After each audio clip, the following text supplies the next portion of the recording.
నమస్తే అందరికీ. ఈరోజు క్లాస్లో 10వ తరగతిలోని 9వ పాఠమైనటువంటి గోల్కొండ పట్టణం పాఠంలోని భాషాంశాల గురించి తెలుసుకుందాం. ఫస్ట్ బిట్, కింది వాటిని సొంత వాక్యాల్లో ప్రయోగించండి. ఫస్ట్ది, పుట్టినిల్లు.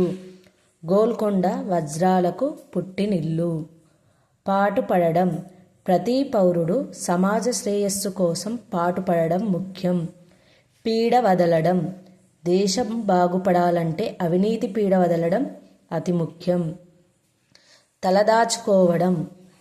తల్లిదండ్రులు లేని పిల్లలు తలదాచుకోవడం కోసం ప్రభుత్వం వారికి సహాయం చేయాలి. నెక్స్ట్ బిట్, కింది పదాలను వివరించి రాయండి. పటాటోపము, వస్త్రముల యొక్క ఆడంబరము. అగ్రహారం, బ్రాహ్మణులు నివసించడానికి కట్టబడినటువంటి గ్రామము. బంజారా దర్వాజా, బంజారాలు అని పిలువబడే లంబాడీలు గోల్కొండ కోటలోనికి సరుకులు తెచ్చే ప్రవేశ ద్వారం. ధర్మశాల, ధర్మం కొరకు అన్నము మొదలైనవి దానం చేయడానికి కట్టిన ఇల్లు. వ్యాకరణాంశాలు. క్రింది వాక్యాల్లోని సంధి పదాలను విడదీసి అవి ఏ సందులో రాయండి. పండుగ దినాలలో దేవాలయాలు భక్తులతో కిటకిటలాడుతాయి. ఇక్కడ దేవాలయాలు విడదీస్తే దేవ ప్లస్ ఆలయాలు, దేవాలయాలు. సవర్ణ దీర్ఘ సంధి. సవర్ణ దీర్ఘ సంధికి సూత్రం ఏంటిది? ఆయి ఊరులకు అవే అచ్చులు అంటే సవర్ణములైన అచ్చులు పరంబైన వాటి దీర్ఘం ఏకాదేశం బగును. అదే సవర్ణ దీర్ఘ సంధి. అంటే ఆ అనే అశ్వాక్షరానికి ఆ అనేది పరంబైంది అనుకోండి, దీర్ఘం అనేది వస్తుంది. దీర్ఘం వచ్చింది అనుకోండి, అది సవర్ణ దీర్ఘ సంధి. ఈ సవర్ణ దీర్ఘ సంధి పైన కూడా నేను వీడియో చేశాను, మీరు చూడండి. మధురలోని రమ్యోద్యానములు చూపరుల మనస్సులకు ఆకట్టుకుంటాయి. రమ్యోద్యానములు విడదీస్తే రమ్య ప్లస్ ఉద్యానములు, రమ్యోద్యానములు. గుణసంధి. గుణసంధికి సూత్రం ఏంటిదంటే అకారానికి ఈ ఊరులు పరంబైన క్రమంగా ఏఓఆర్లు ఆదేశం బగును.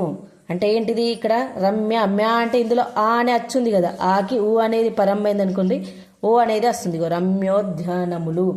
ఆకి ఊ అనేది పరంబైతే ఓ అనేది వస్తుంది. ఆకి ఈ అనేది పరంబైంది అనుకోండి, ఏ అనేది వస్తుంది. ఆకి రు అనేది పరంబైంది అనుకోండి, అర్ర అనేది వస్తుంది. ఇదే గుణసంధి. నెక్స్ట్, ఛత్రపతి శివాజీ అశ్వారూఢుడు అయి శత్రువులను సంహరించాడు. అశ్వారూఢుడు విడదీస్తే అశ్వా ప్లస్ ఆరుడు, అశ్వారూఢుడు. సవర్ణ దీర్ఘ సంధి. రాజాజ్ఞ లేనిదే ఏ కార్యక్రమాలు జరుపరు. రాజా ప్లస్ ఆజ్ఞ, రాజాజ్ఞ.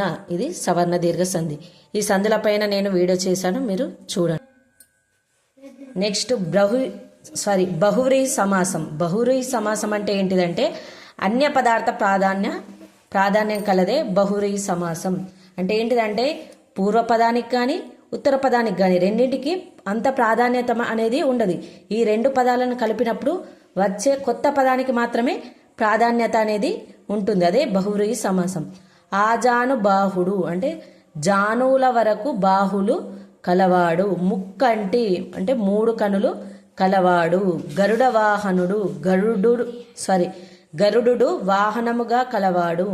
చతుర్ముఖుడు 4 ముఖాలు కలవాడు. పద్మాక్షి పద్మం వంటి కనులు కలది. ఇక్కడ ఉదాహరణ ఉంది. చక్రపాణి అనే సమాస పదంలో చక్రము అనే పదానికి ప్రాధాన్యం లేదు. పాణి అంటే చేయి అనే పదానికి కూడా ప్రాధాన్యం లేదు. చక్రము పాణియందు కలిగిన వానికే ప్రాధాన్యత ఉంది. చక్రాన్ని పాణియందు అంటే చేయి ఎందు కలవాడెవరు? విష్ణువు కదా. అంటే ఇక్కడ చక్రానికి ప్రాధాన్యత లేదు, పానికి ప్రాధాన్యత లేదు. ఈ రెండింటిని కలిగి ఉన్న వ్యక్తికి ప్రాధాన్యత ఉంది. కాబట్టి ఇది బహువ్రీహి సమాసం. అంటే అన్య పదార్థ ప్రాధాన్యత కలది. అన్యులు అంటే ఇతర పదాలకు, అంటే సమాసంలో ఉన్న పదాలకు కాకుండా వాటి అర్థానికి సంబంధించిన వ్యక్తికి ప్రాధాన్యత ఉంటే అది బహువ్రీహి సమాసం. ఇప్పుడు చక్రానికి ప్రాధాన్యత లేదు, పానికి ప్రాధాన్యత లేదు. ఈ రెండింటిని కలిగి ఉన్న వ్యక్తికి, అంటే చక్రపాణిని కలిగింది ఎవరు? విష్ణువు కదా. ఆ విష్ణువుకే ప్రాధాన్యత ఉంది. కాబట్టి ఇది బహువ్రీహి సమాసం. నెక్స్ట్, కింది సమాస పదాలకు విగ్రహవాక్యాలు రాసి సమాసాలను రాయండి. ఉదాహరణ, యయాతి చరిత్ర. యయాతి యొక్క చరిత్ర షష్ఠీ తత్పురుష సమాసము. బ్రాహ్మణ భక్తి బ్రాహ్మణులయందు భక్తి సప్తమి తత్పురుష సమాసము.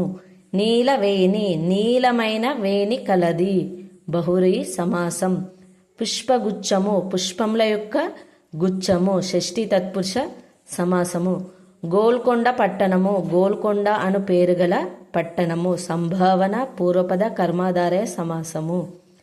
గరల కంఠుడు గరలము కంఠమున కలవాడు బహురీ సమాసము. సుందరాకారములు సుందరములైన ఆకారములు విశేషణ పూర్వపద కర్మాధారయ సమాసము. దయాంతరంగుడు దయతో కూడిన అంతరంగము కలవాడు బహురీ సమాసం. అందచందములు అందమును చందమును ఇది వచ్చేసి ద్వంద్వ సమాసం. ఈ సమాసాలన్నింటిపైన కూడా నేను వీడియో చేశాను, మీరు చూడండి. నెక్స్ట్ బిట్ కింది వాక్యాలను వ్యవహార భాషలోకి మార్చండి. ఏంటి ఫస్ట్ ఉదాహరణ చూద్దాం. పట్టణము అలంకారముగా నుండుటకు అందరును ప్రోత్సాహంతో పాటుపడిరి. అందరును ప్రోత్సాహంతో పాటుపడిరి. దానికి ఏంటి వ్యవహారిక భాషలోకి పట్టణం అలంకారంగా ఉండటానికి అందరూ ఉత్సాహంతో పాటుపడ్డారు. నెక్స్ట్ వన్ ఈ మందిరం నందే పారశీకపు రాయబారికిని అతని అనుచర వర్గమునకు బస ఏర్పాటు చేసిరి. అంటే ఏంటిది? ఈ మందిరములోనే పారశీక రాయబారికి అతని అనుచర వర్గానికి బస ఏర్పాటు చేశారు. నెక్స్ట్ నీటి కాలువలు జలాశయాలు జలపాతములు అచ్చెరువు గోల్పుచుండెను. నీటి కాలువలు జలాశయాలు జలపాతాలు ఆశ్చర్యం కలిగిస్తున్నాయి. నెక్స్ట్ పెద్ద అధికారుల యొక్కయు మందిరములన్నీయు లోపలి కోటలో నుండుచుండెను. పెద్ద అధికారుల మందిరాలన్నీ లోపల కోటలో ఉంటాయి. వజ్రములకు గోల్కొండ పుట్టినిల్లే కదా. వజ్రాలకు గోల్కొండ పుట్టిల్లే కదా.